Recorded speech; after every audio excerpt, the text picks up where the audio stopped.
I was the actuarial advisor to the Royal Commission into institutional responses to child sexual abuse, and in particular my role was to put a number to quantify the cost of a national redress scheme. And so that assisted the commissioners in terms of coming up with their proposal about what such a scheme might look like. It was important to quantify the cost of a national redress scheme for survivors of sexual abuse because without that information, the institutions who would be funding that scheme wouldn't be able to take a decision about whether they had the financial capacity to opt in, and therefore it was important to come up with as realistic a figure as possible, bearing in mind that this is a unique scheme. There'd never been a scheme like this one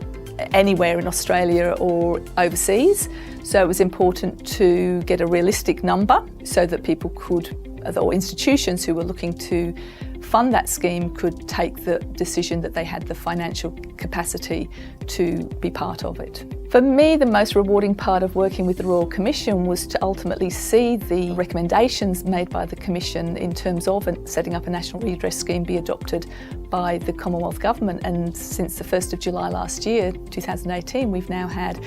a national redress scheme for the survivors of institutional child sexual abuse, which not only provides some much needed monetary compensation for those people and also offers counselling to those people, but also as an acknowledgement of the harm that was done to them. Actuarial training has placed me well to provide advice on sustainable and fair schemes, because what actuarial training does, it enables you to quantify things, difficult things and complex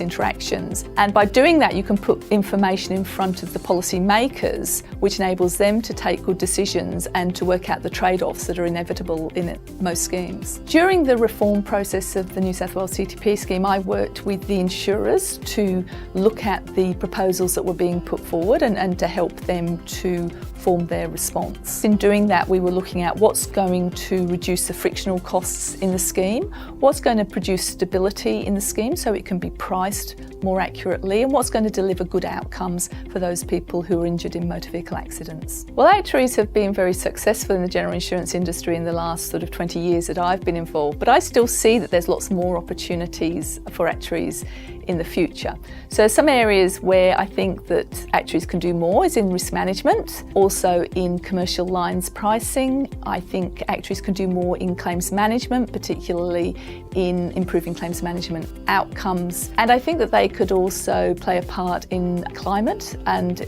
helping companies understand their longer term changes to their risk profile as a result of climate change. I think actuaries are suited to working in public policy because we bring to it a rigour. So we're good at quantifying things, difficult and complex things. And in being able to do that, that means we can put in front of policymakers information which helps them to make better decisions.